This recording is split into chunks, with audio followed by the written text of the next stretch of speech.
Y otra vez también gracias a CaixaForum, que nos cede tan amable y gratuitamente la sala. Aquí comenzamos nuestra andadura, la Junta actual, hace algo más de un año y, bueno, volvemos a estar aquí.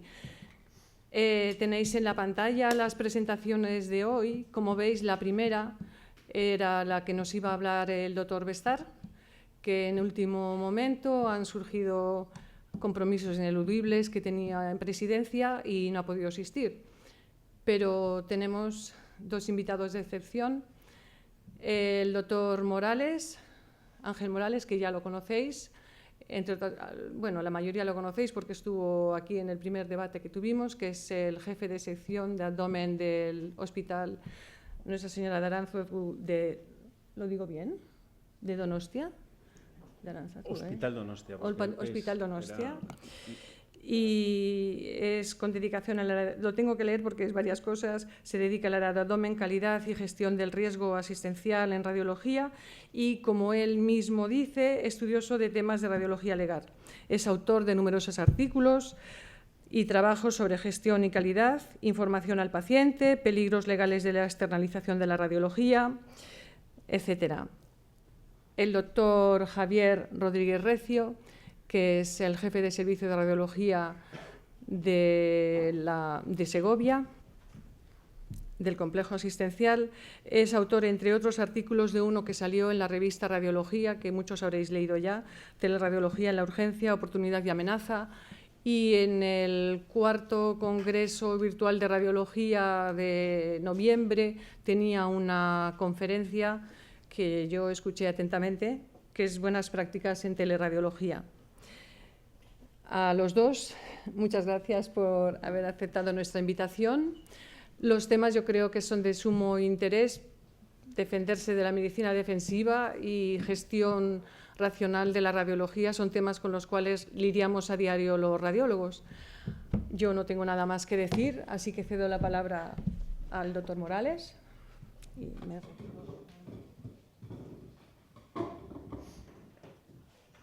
Bueno, para empezar, muchísimas gracias a la sociedad Armeva por de nuevo confiar en mí, y estoy encantado de estar con vosotros.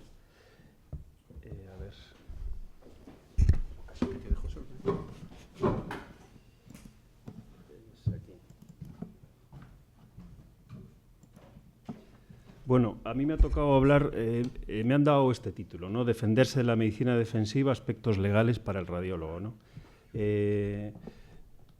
Yo me he planteado una serie de objetivos, ¿no? Para empezar, que conozcamos... Bueno, antes de empezar, lo que quiero decir es que me podéis cortar cuando queráis, porque si puede ser interactivo, mejor que estar 30, 35 minutos lanzando un rollo, porque si se os ocurre algo, alguna pregunta, alguna duda, me podéis cortar sin ningún problema, ¿no? Porque como tenemos tiempo. Entonces, me he planteado como objetivos el que conozcamos las nociones básicas de responsabilidad profesional, el caracterizar el acto radiológico desde el punto de vista jurídico, el analizar las formas de incurrir en responsabilidad del radiólogo y un poco de introducción al conocimiento de la metodología de gestión de riesgos, ¿no? Y dentro de los contenidos hay 3 grandes epígrafes. Primero hablaremos de lo básico en responsabilidad, después otro epígrafe será ver la gestión del riesgo legal y, por último, unas cosas varias que yo he titulado las 6 trampas que tenemos que evitar si no queremos tener problemas legales, ¿no? La medicina defensiva tiene una posición activa, que sería la sobreindicación de procedimientos diagnósticos, interconsultas, etcétera, lo que todos conocemos, pero también tiene una forma pasiva, ¿no? Que es omitir cosas, que es evitar pacientes o procedimientos de alto riesgo, ¿no? El objetivo de esta medicina es reducir el riesgo de responsabilidad profesional, o sea, evitar demandas por responsabilidad. Pero, como veremos, realmente la medicina defensiva da lugar a una radiología innecesaria, a una radiología peligrosa, a una radiología carísima y a una radiología también neurótica, ¿no? Porque hay gente que están auténticamente neurotizados por este tema, ¿no? Pero es que lo más grave es que veréis que no protege contra las demandas. como mucho, es un ritual tranquilizador y también es una forma de negocio de aseguradoras porque nos meten miedo en el cuerpo y ese miedo hace que los seguros aumenten y que todos estos temas aumenten y haya gente que, lógicamente, gane mucho dinero con esto. ¿Es radiología innecesaria? ¿Por qué? Porque toda la literatura nos está diciendo que entre un 25 o un 30% de las prácticas que tenemos, esto nos lo dirá mejor Javier, pues es radiología innecesaria, inadecuada, ¿no? Es radiología carísima porque veis que estos estudios se han hecho en Estados Unidos. El coste, por ejemplo, de la radiología defensiva en Estados Unidos es el 25% de los costes totales de los servicios de radiología. Es muchísimo dinero que podíamos utilizar en cosas mejores, ¿no? Y también lo conocéis de sobra, es una radiología peligrosa. ¿Por qué? Porque entre el 0,7 al 3% de los cánceres son atribuibles a la radiación de TC, ¿no? Si empezamos por los datos, por el primer gran epígrafe, que es lo básico en responsabilidad, y empezamos por los datos, yo os voy a plantear esto. Mirad, estimados pasajeros, el comandante les da la bienvenida a bordo del vuelo con destino a Palma de Mallorca. La duración estimada del vuelo es de unos 30 minutos y me complazco en informarles que tienen un 91,6% de posibilidades de llegar a su destino sin sufrir ningún daño importante. El aterrizaje lo realizará el copiloto con experiencia en 200 vuelos y la posibilidad de que cometa un error que ponga en peligro su vida es del 23%. Disfruten del vuelo, el tiempo en Palma es espléndido. Bueno, yo os preguntaría, ¿tomaríais este vuelo? A ver. No, ¿no? Habría que estar un poco majara para tomar este vuelo, ¿no? O ser un tío realmente que asume muchos riesgos, ¿no? Pues mirar, si vemos este 91,6% de posibilidades de llegar a su destino sin sufrir ningún daño importante es el estudio de efectos adversos de hospitalización en nuestro Servicio Nacional de Salud. Me imagino que algunos lo conoceréis. Es un estudio que hizo el profesor Jesús María Aranaz Andrés, es un epidemiólogo de la Universidad de Alicante, ¿no? En el cual pues vio que el 8,4% de los enfermos que ingresaban en un hospital sufrían sucesos adversos, de los cuales 16% eran graves y el 4% eran mortales. Y el dato ese del 23% de posibilidades de cometer un error que ponga en peligro su vida es un artículo que salió en el año 2000 en el AJR, que lo que veían eran los errores diagnósticos que tenían radiólogos, residentes, pero también otros médicos que practicaban ecografía, y veían que con 200 estudios tenían un 59% de errores, de los cuales significativos, o sea, graves, que podían cambiar el pronóstico y el diagnóstico de los enfermos, eran el 23%.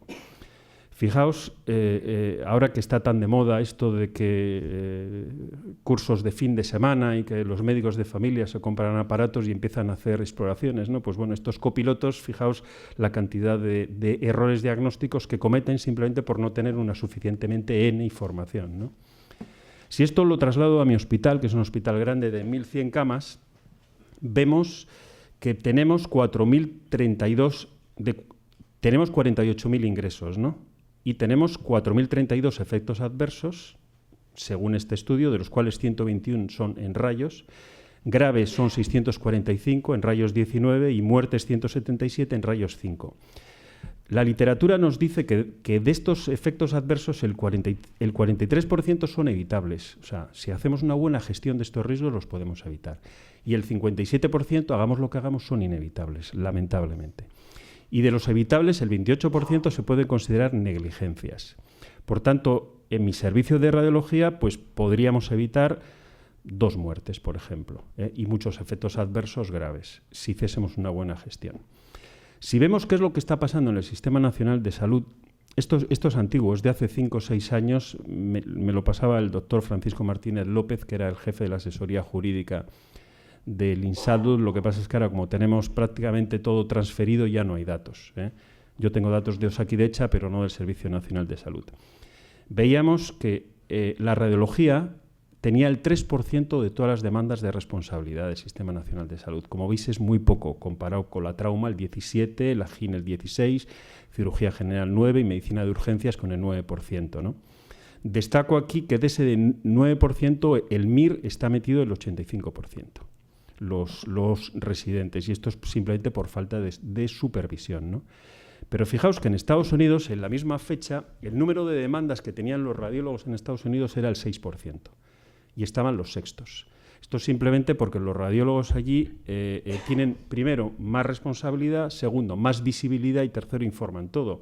Y en el momento que tienen algún lío, un médico, pues dice que venga el radiólogo porque el radiólogo me ha dicho esto en el informe. Y el radiólogo tiene que estar pringado también en el asunto. Fijaos lo que pasa. Tenemos entonces, si recopilamos estos datos, tenemos un 8,4% de hospitalizaciones con efectos adversos, el 43% serían evitables, el 28% negligencias, o sea, susceptibles de una demanda de responsabilidad, pero realmente solamente tenemos un 3% de todas en radiología de responsabilidad y de estas se estiman el 12%. ¿Qué significa? Que en mi servicio, que es un gran servicio de la unión de 3 hospitales, más de 400.000 exploraciones, eso, hacer, digamos, los cálculos con vuestro servicio, tenemos una demanda cada 5 años y una condena cada 40 años, que realmente es lo que estamos teniendo. Pero ojo, de estas, como ya veréis, casi el 90% son demandas por vía administrativa, con lo cual el radiólogo ni se entera de lo que está pasando, ¿no? Ya os explicaré qué es esto. Bueno, yo creo que ya podemos tener, de estos datos podemos tener una serie de consecuencias. La primera consecuencia es que somos un peligro, eso está clarísimo. O sea, la sanidad, o sea, la prestación sanitaria es una práctica de mucho riesgo, es un peligro. La segunda es que los pacientes realmente hacen honor a su nombre, son muy pacientes, son muy buenos, no demandan absolutamente nada. La tercera es que la combinación de urgencias y MIR están en casi todas las salsas. La tercera es que, afortunadamente, somos bastante invisibles. O sea, esto es un horror para nuestra autoestima. ¿Por qué? Porque realmente no salimos en ninguna serie de televisión, ningún radiólogo. Pero es estupendo ser invisible. De hecho, los americanos no son tan invisibles y tienen el doble de demandas y el número 6. Y que de momento nos estamos yendo de rositas, ¿no? Pero también hay que sacar unas primeras conclusiones, que la medicina defensiva, por supuesto, no está justificada. Por tanto, yo el primer mensaje que os quiero lanzar es que, por favor, no hagáis medicina defensiva. No hace ninguna falta. O sea, hacer buena radiología, buena medicina y, sobre todo, que si es necesario que gestionemos el riesgo asistencial porque estamos causando daños y efectos adversos a los pacientes.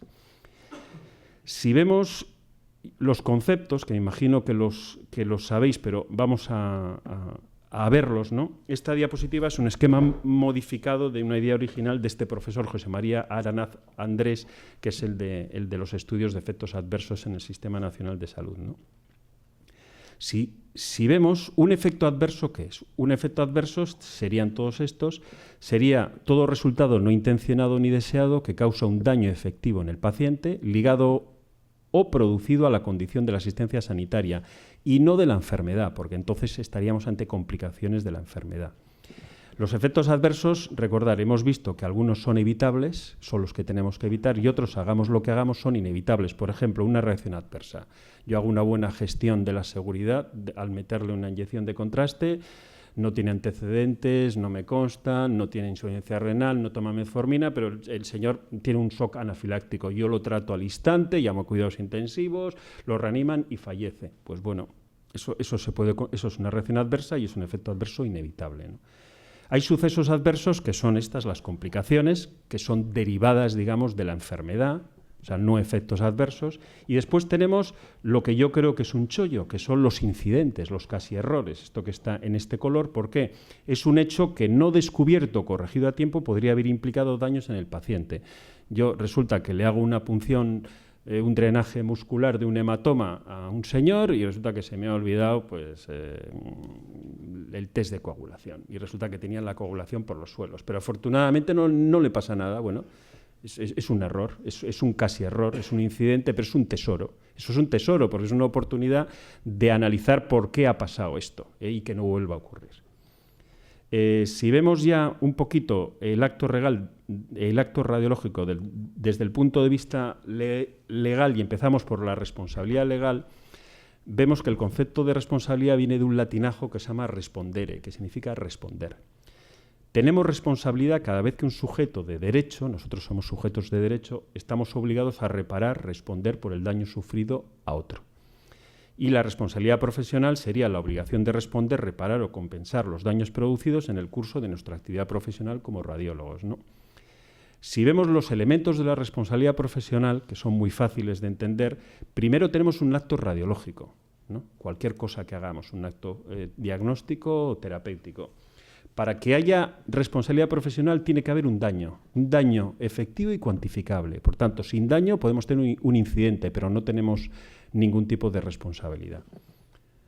Después nos piden un nexo causal, o sea, una relación de causalidad entre el acto radiológico y el daño. Esto realmente a veces es muy difícil de demostrar en un juicio, en una demanda, ¿no? Porque el nexo causal, hombre, si yo le hago una punción hepática y le hago un hematoma terrorífico y tiene un problema, hay un nexo causal, pero si yo tengo un error diagnóstico y al mismo tiempo hay varios líos por en medio, se mete un cirujano, se mete el urólogo, se mete el urgenciólogo, ahí se ha roto el nexo causal y es muy difícil de demostrar. Pero vamos a suponer que hay un daño y un nexo causal, pues podemos tener una responsabilidad administrativa patrimonial, que es, digamos, la responsabilidad más pequeñita y la más chollo, ¿eh?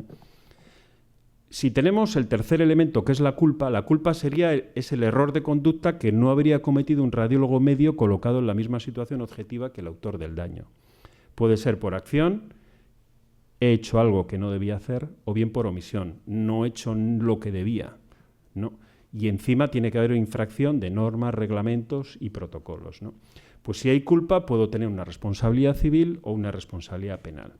Si analizamos ya las tres vertientes, tenemos la responsabilidad civil, es aquella que se puede dar tanto en personas físicas, o sea, nosotros, o en personas jurídicas, por ejemplo, en nuestras instituciones. Si trabajamos en una clínica privada, la clínica privada, ¿no? Y lo que se busca es una indemnización, es dinero puro y duro. Y eso tenemos que tener un seguro de responsabilidad civil, que lo que nos está haciendo es, estamos transfiriendo los riesgos al seguro, ¿no? La responsabilidad civil solamente la tenemos cuando trabajamos en la privada. Si trabajamos estrictamente en la pública, ya no hay responsabilidad civil. Lo que tenemos es una responsabilidad administrativa de la administración pública, que también se busca indemnización. Y es una responsabilidad directa y objetiva y que solamente hace falta demostrar el nexo causal, no la culpa. Esta es la mayor parte de las demandas de los que trabajamos en los hospitales públicos es responsabilidad administrativa. Y por eso probablemente ni nos enteramos, hay veces ni que el jefe de servicio, o sea, pero desde luego el radiólogo ni está la mayor parte de las veces, o si te llaman es a lo mejor pues para hacer un informe si estás de acuerdo o no con el enfermo, si has causado el daño, si ha habido una relación de causalidad, si estás de acuerdo, ¿no? Y después tenemos la responsabilidad que más miedo nos da, que realmente es excepcional, en nuestro caso, que es la penal. Esta sí que es personal, de personas físicas, no de personas jurídicas. Tiene que estar tipificada a través de delitos y faltas en el Código Penal y lo que busca es la prisión y la inhabilitación. Y posteriormente también la indemnización. Realmente la prisión, yo que me llevo revisando sentencias del Tribunal Supremo desde el año 78, no ha habido ninguna condena a un radiólogo a prisión de más de 2 años. ¿Por qué? ¿Eso qué significa? Que ningún radiólogo ha tenido que sufrir cárcel. Porque con menos de 2 años, si no tienes antecedentes, te dan la remisión condicional de la pena y no sufres. Por tanto, la auténtica pena aquí es la inhabilitación. Te pueden condenar a 2, 3, 4 años de inhabilitación. Por eso es fundamental tener el seguro de responsabilidad civil, una cláusula de inhabilitación también. Es por muy poco dinero más, en el caso, por ejemplo, del Colegio Médico de Guipúzcoa son 30 y tantos euros más, tienes una cobertura de 3.000 euros al mes.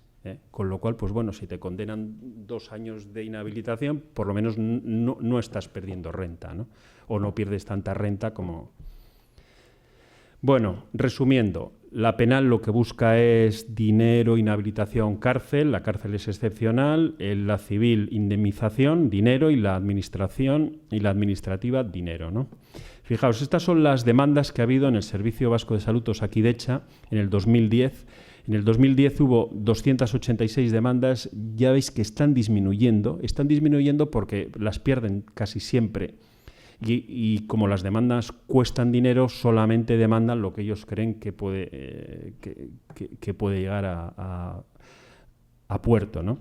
Hemos tenido 5 millones de servicios médicos y 1.700.000 radiografías, con lo cual, fijaos, nosotros, los radiólogos, que hemos tenido 9 demandas ese año, hemos tenido una demanda por cada 190.000 pruebas, remarcando lo que no hace falta hacer medicina defensiva.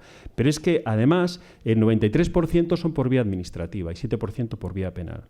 Y de las de vía administrativa se han ganado el 86%. En nuestro caso de rayos, el 81%. Y en la vía penal ha habido solamente una condena, que es el 10%. Y el 90% son absolutorias, para volver a remarcar la que no hace falta la medicina defensiva.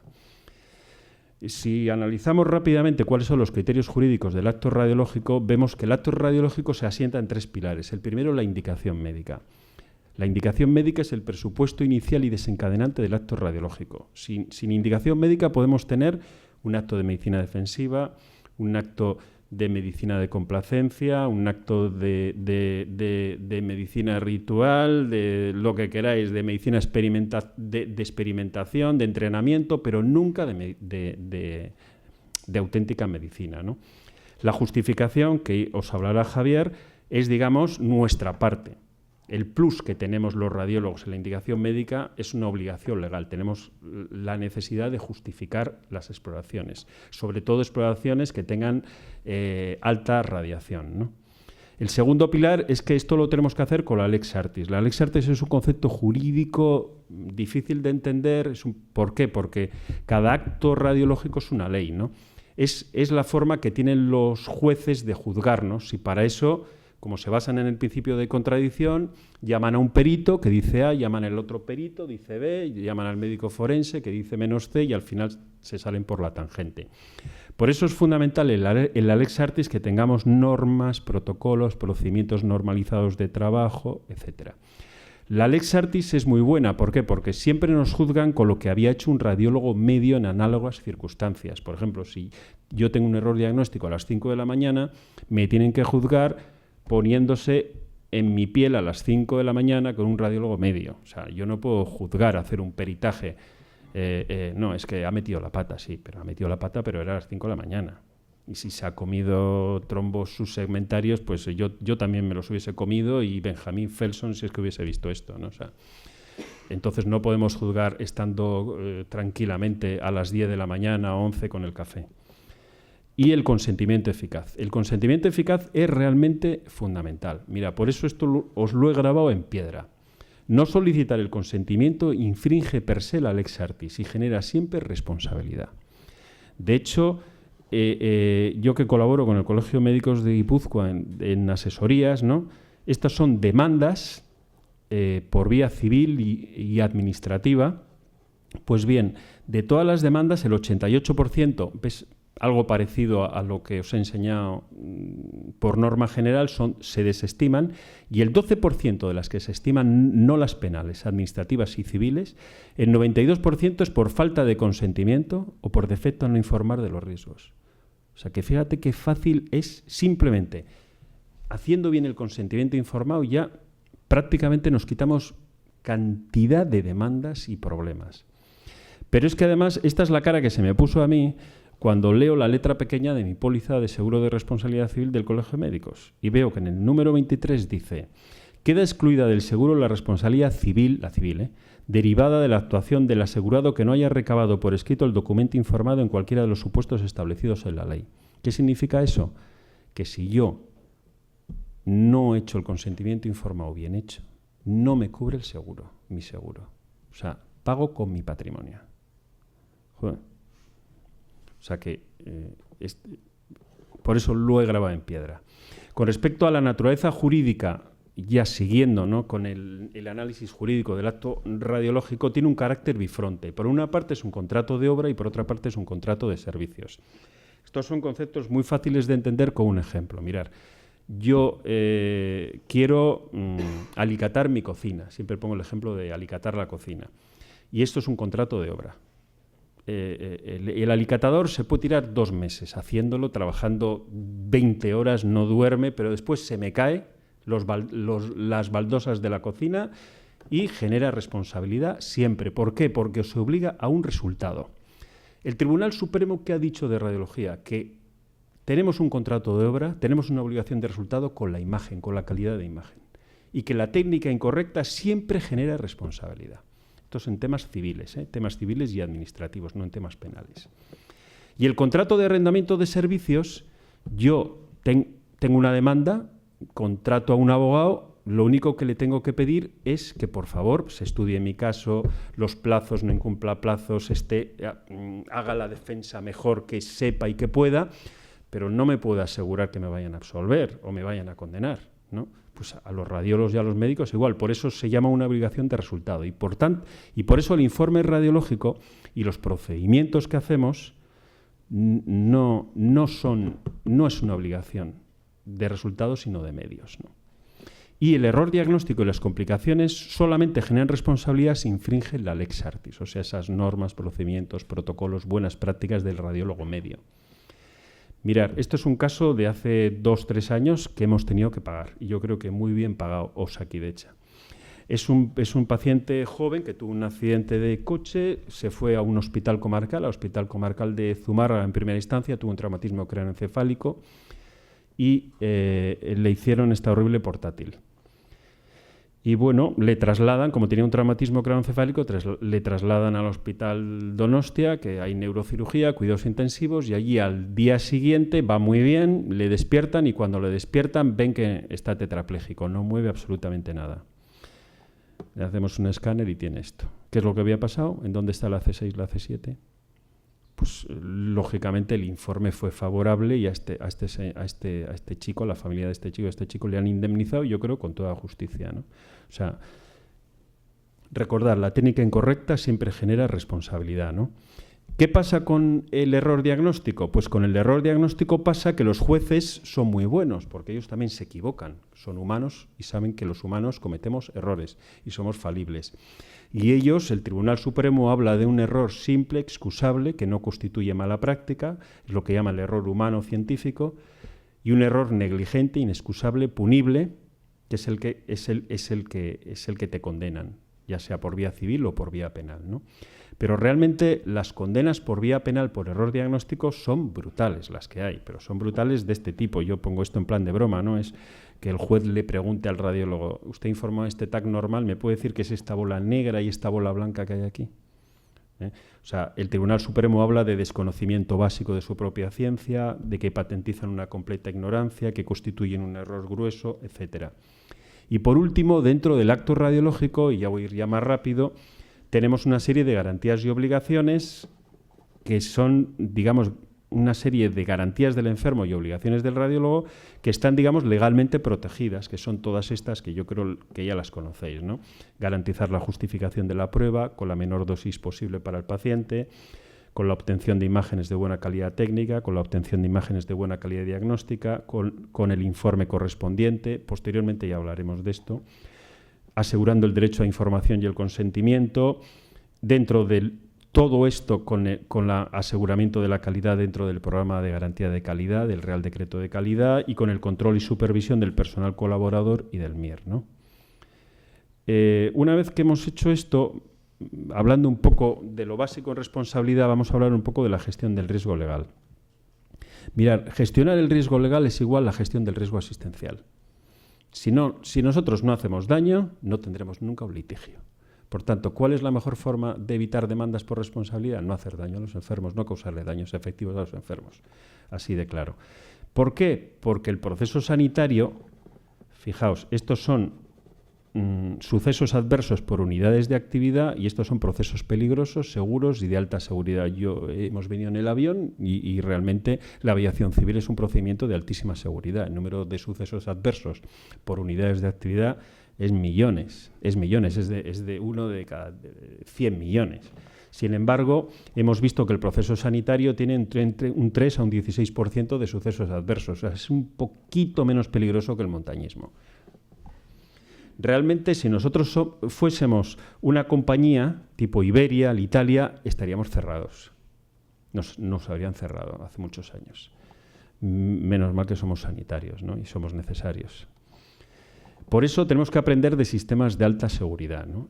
Y los sistemas de alta seguridad nos han enseñado la aviación civil. La aviación civil en los años 60-70 era un desastre, se caían muchísimos aviones e inventaron el sistema ORM, que son las siglas en inglés, que se llama Operational Risk Management, ¿no? La gestión del riesgo operacional. Y de eso hemos aprendido, los que nos gustan la gestión del riesgo hemos aprendido. Pero fijaos, en la aviación civil la seguridad del pasajero es el eje central. Yo os preguntaría, ¿pensáis que la seguridad de nuestros pasajeros es nuestro eje central? A ver, ¿qué os parece? No. El primo non nocere no es nuestro eje central. Pueden ser otras cosas, no hacer buenos diagnósticos, pero la seguridad no es nuestro eje central. En la aviación civil la seguridad se sustenta más allá de las personas en los sistemas, en los procesos. ¿Por qué? Porque sabemos que las personas fallamos más que una escopeta de feria. Entonces lo que tenemos que asegurar son los procesos. En sanidad, la seguridad es personal e intransferible. Hay gente que es muy segura y otros que no son tan seguros, ¿no? Todos nos conocemos. Ojo, y hay días que somos muy seguros y en esa misma mañana muy inseguros, ¿no? O sea, la misma persona. En la aviación civil hay dos pilotos, el senior y el junior. En la sanidad está el junior, nuestros MIR, pero están demasiadas veces solos ante el peligro, sobre todo en urgencias, sin ningún tipo de control ni supervisión, ¿no? En la aviación civil los pilotos se examinan, el que tenga un amigo o alguien piloto, se están certificando constantemente, se están examinando, no es certificar, se están examinando, evaluando constantemente, de forma regular y constante. Aquí, por lo menos en este país, no se certifican, perdona la expresión, ni la madre que le parió. O sea, y cuando hablamos de certificación nos ponen los pelos de punta, o sea, incluso a nivel de sociedades científicas, ¿no? O sea, entonces somos responsables ante Dios y ante la historia, como los antiguos dictadores, y como muchos, si tú te autorregulas, muy bien, pero hay gente que no le autorregula a nadie. O sea. Y los errores en la aviación civil e incidentes se usan para mejorar. Sin embargo, en sanidad, normalmente, desgraciadamente, se ocultan, se ignoran, cuando realmente un error, insisto, es un tesoro, un auténtico tesoro. Por eso tenemos que hacer las 3D en la prevención de sucesos adversos. La primera sería diseñar modelos de gestión del riesgo. Y los modelos de gestión del riesgo están ya escritos, ¿no? Primero tenemos que conocer nuestro contexto. Mi servicio tendrá un mapa de riesgos distinto del tuyo o del tuyo. ¿Por qué? Porque cada servicio es como es y tiene lo que es. Hombre, tenemos unos núcleos en común, ¿no? Después tendremos que identificar los riesgos, analizarlos, controlarlos, establecer sistemas de notificación para aprender y todo eso monitorizarlo y revisarlo y someterlo al plan de mejora continua, ¿no? Yo hace tiempo hice un estudio sobre la identificación de riesgos e identifiqué 4 grandes categorías de riesgos, ¿no? Identificar los riesgos es contestarnos a la pregunta ¿qué es lo que puede ir mal? Pues bueno, ¿qué es lo que va mal en los servicios de radiología? Pues es lo siguiente, mirad. Primero, de menos a más, tenemos errores relacionados con la organización y los sistemas de comunicación. Después tenemos con el 19% errores relacionados con la omisión de prescripción, mejor la omisión de indicación. Ya os hablaré de esto. Tercero, efectos adversos durante el proceso de realización de la prueba. Uy, se me ha caído el enfermo, ha tenido una reacción alérgica, le he pinchado y ha tenido un hematoma. Y cuarto, nuestro producto estrella. El 45% de los sucesos adversos que hacemos son por errores diagnósticos. Si cogemos la cajita del 27% de efectos adversos en el proceso de realización de la prueba, esta cajita se divide a su vez en 3. El 78% son complicaciones al realizar la prueba, de las cuales la mayor parte, lógicamente, son los que hacéis vascular intervencionista. Claro, el que se moja es el que... Yo nunca tendré un problema con vascular intervencionista, si llevo años sin coger una aguja, o sea, ¿no? Tendré errores diagnósticos o tendré muchas historias más. En la mielografía el 14%, en el recto el colon el 8%, y sin embargo, fijaos, mi servicio que llevamos desde el año 95 viendo qué es lo que pasa, hemos tenido solamente 6 depilaciones temporales, efectos determinísticos, todos en relación con embolizaciones cerebrales. Las reacciones al contraste son el 17%. Aquí incluyo, por supuesto, a los sucesos adversos más importantes en número, no en gravedad, que son las inyecciones paravenosas.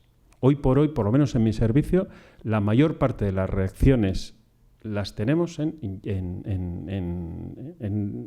inyecciones paravenosas. Y las caídas, el 5%. La segunda D, una vez que hemos diseñado modelos de gestión del riesgo, voy bien de tiempo, es que como no tengo... Eso es. La segunda D, una vez diseñado modelos de gestión del riesgo, la segunda D sería diseñar el proceso radiológico orientado a la prevención de efectos adversos. Esto es, tendríamos que analizar el riesgo. Analizar el riesgo es estudiar las posibilidades de que algo vaya mal, sus consecuencias y la importancia de las mismas, y priorizarla por frecuencia, gravedad y facilidad de intervención. Yo puedo tener una cosa muy frecuente y muy grave, pero no puedo actuar sobre ella, por tanto. Y controlar el riesgo, que es establecer qué se puede hacer para prevenir, eliminar, reducir o minimizar el riesgo. ¿Estáis trabajando alguno con herramientas de gestión de riesgos o gestión de riesgos? No. Bueno, pues entonces a lo mejor alguna de estas herramientas os va a sonar a chino, pero bueno, yo os animo a que trabajéis, ¿eh? Son herramientas muy fáciles de utilizar, tampoco hace falta ser un genio del alambre, o sea, para hacer esto. Tenemos herramientas retrospectivas que lo que hacemos es, una vez que sabemos que hemos tenido un efecto adverso o un incidente, pues lo que tenemos que hacer es analizarlo. Para eso tenemos el análisis causa-raíz. ¿Os suena la espina de pescado? ¿Alguno? No. Bueno, es una herramienta en la cual tú, a través de una espina, vas viendo qué problemas ha habido en las personas, qué problemas ha habido en los procedimientos, qué problemas ha habido en las modalidades, en los fármacos, en las tecnologías de información de comunicación, y te vas haciendo preguntas. Y al final, pues, sacas conclusiones de por qué ha pasado eso, ¿no? O sea, también podemos hacer auditoría de eventos significativos, lo que se llama las siglas en inglés SI, o el OACM, el Protocolo de Londres, que son otras herramientas, ¿no? Y después tenemos herramientas prospectivas, proactivas, que es, por ejemplo, yo voy a poner en marcha algo nuevo y hago lo que se llama un ANFE, que es un análisis modal de fallos-efectos. El ANFE, todas estas herramientas las tenéis en el Ministerio de Sanidad, en el colgadas, ¿no? En una página sobre gestión de riesgo asistencial muy buena. Y pues esta herramienta ANFE no es fácil de hacer. Aquí sí que necesitas ayuda externa, pero es una herramienta que diseñaron los ingenieros industriales, con los cuales dicen, voy a hacer un coche, o voy a hacer un tren, o voy a hacer un motor. Entonces veo qué problemas puede haber antes y lo diseño en modo a prueba de fallos, que llaman, ¿eh? Esto está bien, por ejemplo, hacerlo pues cuando se lanza una nueva técnica nueva o cuando se pone un aparato nuevo, ¿eh? Ves, estás analizando qué es lo que puede pasar e intentas que no pase actuando y poniendo indicadores. Y después la matriz de riesgos, que es muy fácil, que es la matriz de frecuencia-consecuencia, que tú analizas la prioridad por la frecuencia y la gravedad. Y entonces les pones códigos rojos, amarillos, y lógicamente actúas sobre los códigos rojos y amarillos y te olvidas de los verdes, ¿no? Es una herramienta muy fácil. En la fase de control de riesgos se puede utilizar la gestión de procesos, haciendo un mapa de riesgos del proceso radiológico. Esto, para el que os interese, en el libro de Radiología Esencial tengo escrito un capítulo sobre radiología del riesgo asistencial y está todo mucho mejor explicado de los que y con más detenimiento, ¿eh? Aquí el mapa de riesgos del proceso que está puesto allí es muy fácil. Tú vas viendo las fases del proceso radiológico, por ejemplo, solicitudes, y vas viendo citación. Pone riesgo significativo presente, lista de espera fuera de rango, medida preventiva, identificar supuestos de demora inaceptable. O sea, te revisas las solicitudes y dices, esto es una demora inaceptable. Esto lo tengo que hacer en menos de 3 días, menos de una semana. Y como indicador pones el tiempo de respuesta y te lo citas, por supuesto, ¿no?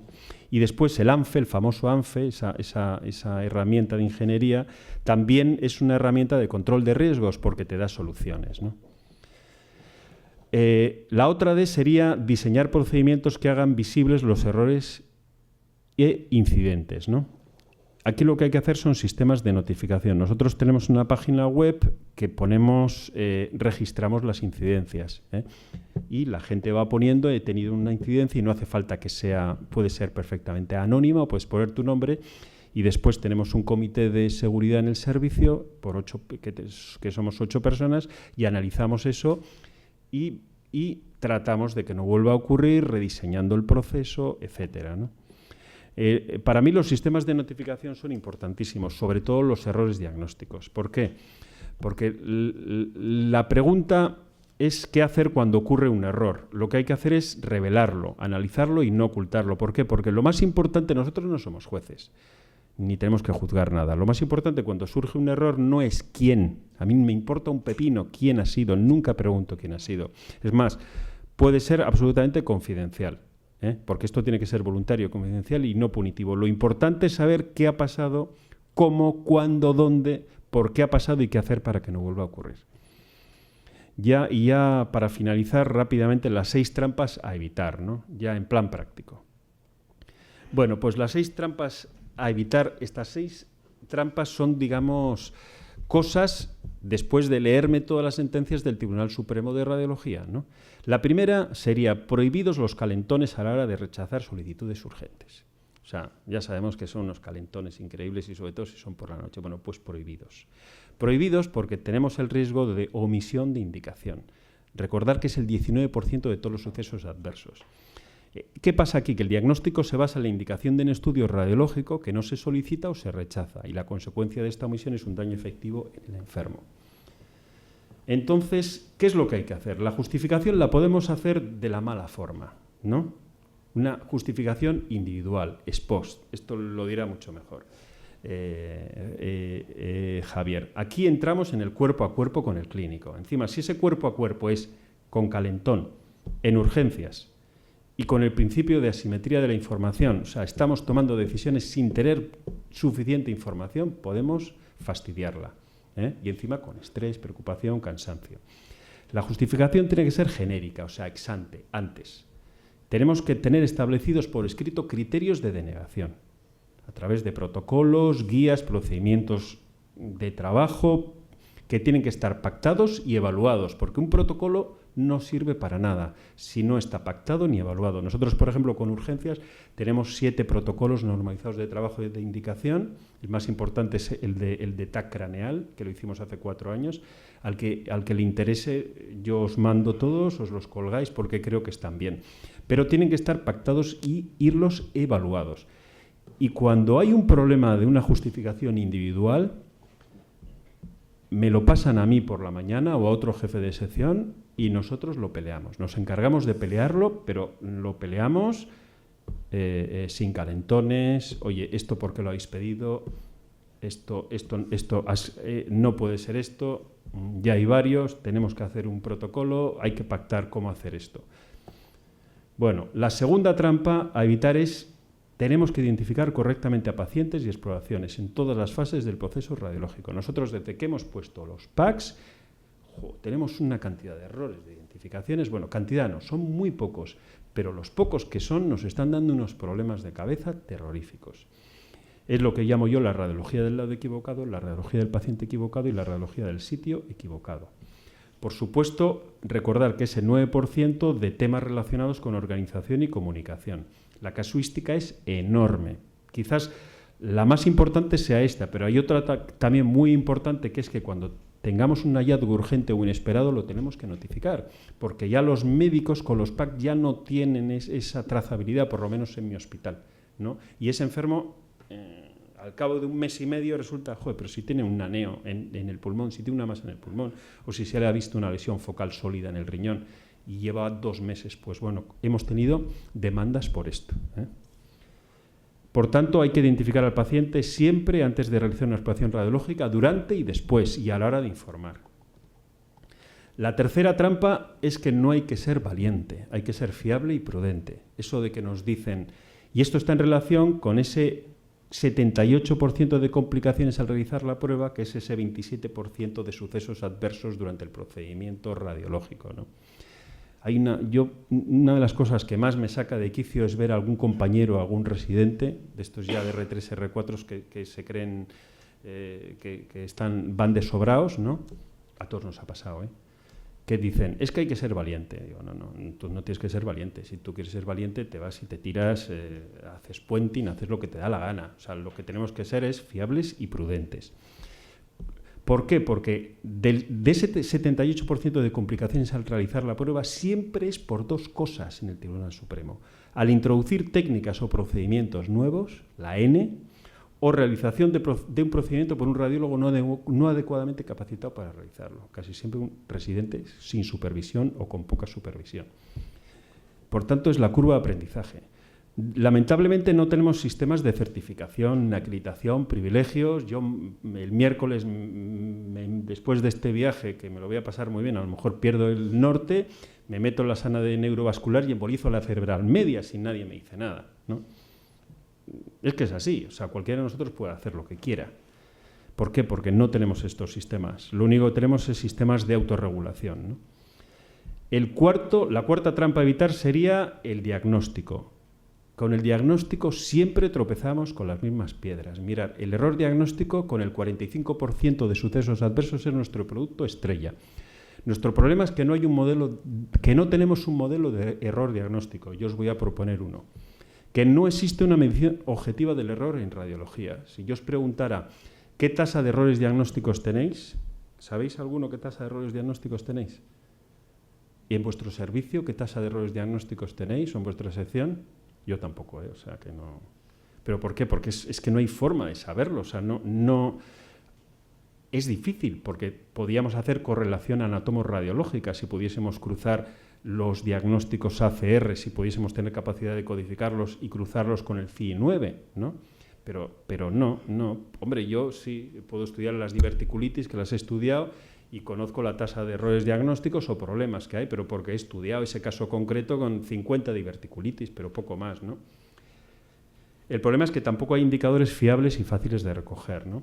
Lo que sí sabemos es que entre el 2 al 28%, la literatura dice que entre 2 al 28% de los informes cometemos errores. Afortunadamente, la mayor parte son errores minor, que llaman, o aunque sean mayor, nos lo filtran los clínicos. Los clínicos nos hacen un gran trabajo. Leen el informe y dicen, joder, no tiene ni pies ni cabeza, fuera. O sea, afortunadamente, ¿eh? Lo que sí sabemos es que un radiólogo medio se equivoca entre 3 y 6 veces al día. Todos, todos, hasta el más campeón.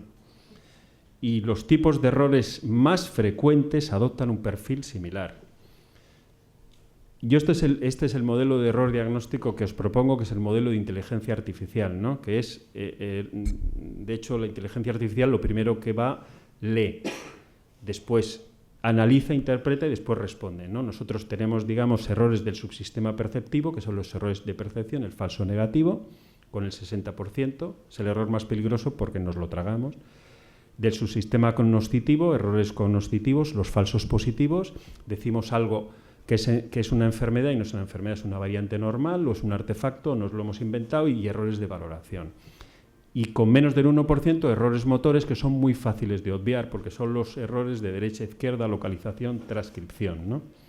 Lo que sí está claro es que, mirad, los tipos de errores más frecuentes todos adoptan un perfil similar, por lo menos en el Tribunal Supremo, o sea, que son los errores que tenemos.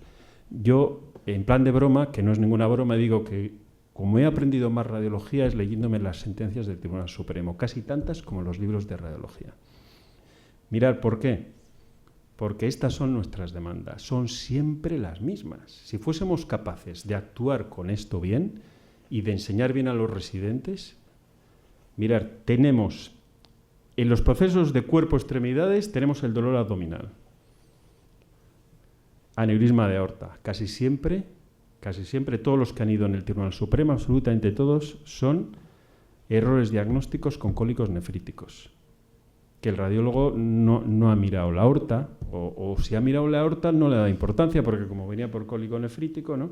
El embarazo ectópico. Ojo, no el embarazo ectópico con la tríada clásica, sino el embarazo ectópico de la señora que un buen día se levanta por la mañana, se cae al suelo, piensan que es un mareo sin importancia y está sangrando, ¿no?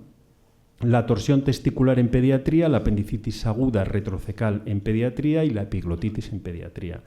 En el dolor torácico, nuestros productos estrellas, el infarto de miocardio, la disección de aorta y el tromboembolismo pulmonar. Y después fracturas. Fracturas hay un montón, pero porque como están metidas las compañías de seguros, ¿no? Y las fracturas son siempre las mismas, fracturas de cotilo, fractura de mano, fractura de pie, o sea, y Y después, si vemos el proceso neuroradiológico, nos están demandando mucho por accidentes cerebrovasculares el código ictus. ¿Por qué? Porque ahora en el código ictus tenemos que ser muy rápido y hacer buenos diagnósticos. Y nos demandan por pérdida de oportunidad. En la cefalea, la hemorragia subaracnoidea y la lesión focal. La fractura de columna vertebral siempre C1 y C2. La patología medular y el traumatismo cráneoencefálico en 2 situaciones, sobre todo en niños y en pacientes borrachos. No, es borracho, este no va a tener nada. Joder, pues le hacemos dentro de 4 horas el escáner. Joder. Hemorragia, hematoma, lío. Bueno, la quinta trampa. Con esto, el mensaje que os quiero decir, que si fuésemos capaces de controlar bien y enseñar bien a nuestros residentes y nosotros mismos a aprender estos 10 errores diagnósticos, tendríamos solucionado muchísimo. O sea, que tampoco son cosas tan complicadas, ¿no? La quinta trampa es que hay que supervisar a los MIR, especialmente en urgencias. Realmente el cóctel de urgencias más MIR es un cóctel molotov, es un cóctel peligroso. ¿Por qué? Recordar, el 78% de las complicaciones es por realizar un procedimiento por un radiólogo no capacitado, un MIR. Y la primera causa de error diagnóstico es realización de un informe por un radiólogo no adecuadamente capacitado para realizarlo, lo mismo. Recordar que la nueva normativa obliga a los residentes de primer año a una supervisión física continua, directa, presencial. Y pueden hacer informes, pero es el médico de plantilla, el facultativo especialista, el que tiene que visar por escrito esos informes, como medida precautoria, y que tenemos que tener protocolos de supervisión de los MIR, sobre todo en urgencias. La nueva normativa nos obliga a ello. Y la sexta trampa a evitar es que cuidemos el informe, por favor. El informe no es solamente un medio de transmisión, es un documento legal y nos van a juzgar por el informe. Y fíjate qué informes tenemos nosotros. Conducto de windsurf, duodenopancreatomía encefálica, o sea... No, tengo un montón, os podía enseñar. Afortunadamente ahora hay menos, ¿no? Fijaos que sois un juez. ¿Qué pensaríais de este radiólogo? Este radiólogo me lo cepillo, o sea, ya puede ser, ya me puede presentar con vestido de ángel. Digo, este tío es un incompetente. O sea, si es capaz de haber firmado esto, es que este tío es un incompetente. Por tanto, por favor, firmar y revisar todos los informes. El informe es el documento, es nuestro producto final, cuidarlo. Y bueno, para recordar, y ya para terminar, hay más errores que daños, hay más daños que denuncias, y hay más denuncias que condenas, y que la medicina defensiva no tiene ningún sentido. Segundo, la mejor forma de eludir problemas legales es evitar daños a los pacientes. La tercera es que la mejor forma de evitar daños a los pacientes es gestionar el riesgo asistencial legal. Y la cuarta, recordar que los puntos críticos son el error diagnóstico, la omisión de indicación, de prescripción y las complicaciones a la hora de realizar el procedimiento. Y ya para finalizar, yo creo que en el futuro el proceso radiológico estará diseñado a prueba de fallos, tendrá un riesgo cero, todo, como los ingenieros industriales, ¿no? Y será monitorizado por una radióloga y un perro.